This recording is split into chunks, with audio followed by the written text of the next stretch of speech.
Rem po. Pulang. Urus sendiri lah semua. Urus.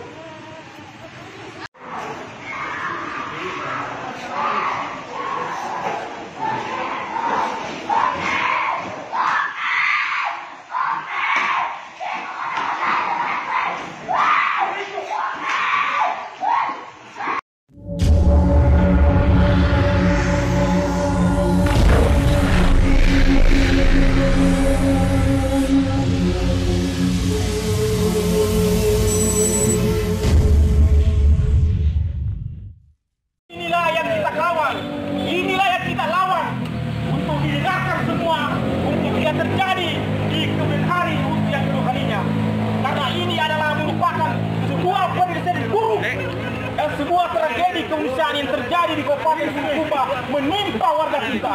Kita tidak ingin ada tragedi selanjutnya terjadi di Kabupaten Bulukumba. Kalau kita melihat, menyaksikan video yang beredar, tentunya sangat terenyuh hati kita melihatnya.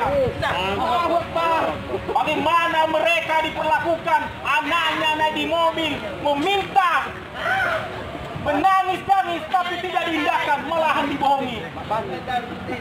Allahu Akbar. Minta jenazah ini dikembalikan, bahwa memang ada prosedur yang sudah dilakukan. Tapi saya kira itu bukan harga mati bahwa harus dikubur di situ. Ada prosedur yang tentunya bisa mayat itu dikembalikan ke kami sebelum keluarga ini lebih jauh akan meminta tindakan lebih besar, karena pasti akan merugikan kita semua. Kami ini warga negara yang baik, bagaimanapun juga kami tetap akan mengikuti prosedur itu. Olehnya pemerintah daerah beserta gugus COVID kabupaten itu berkoordinasi secara baiklah.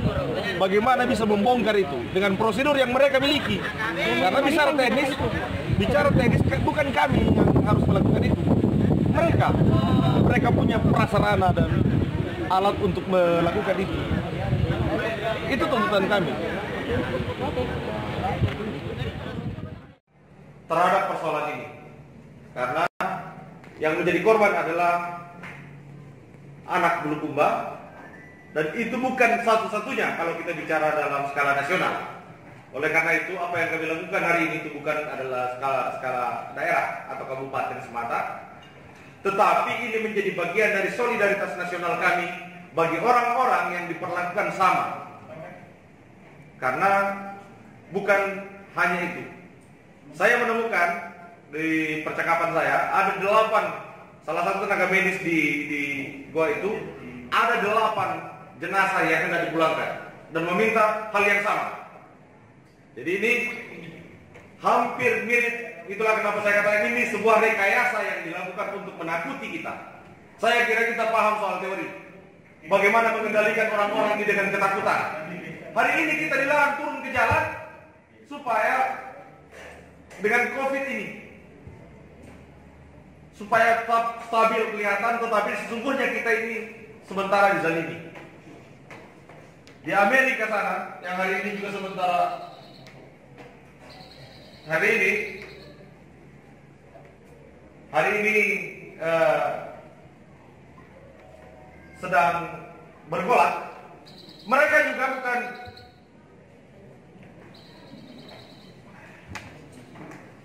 hari ini sementara bergolak, tetapi mereka juga mengalami hal yang sama, bahwa angka kematian mereka itu 100.000 per hari. Jadi saya pikir semoga saja ini menjadi gerakan nasional bagi kita untuk melawan COVID. Jika memang penting, saya kira elemen-elemen kita harus bersatu. Saya kira itu yang saya sampaikan. Jadi kami minta kami minta pendapat resmi dari DPR. Terima kasih. Terima kasih atas penyampaian aspirasi yang hari ini, yang mana perlu saya garis bawahi seperti apa yang disampaikan Pak Adila Pasoba, bahwa salah satu warga kita yang ada di Makassar yang diperlakukan secara tidak wajar terkait dengan adanya ini Pak COVID atau corona ini. Kedua, untuk meminta, saya mohon maaf ya,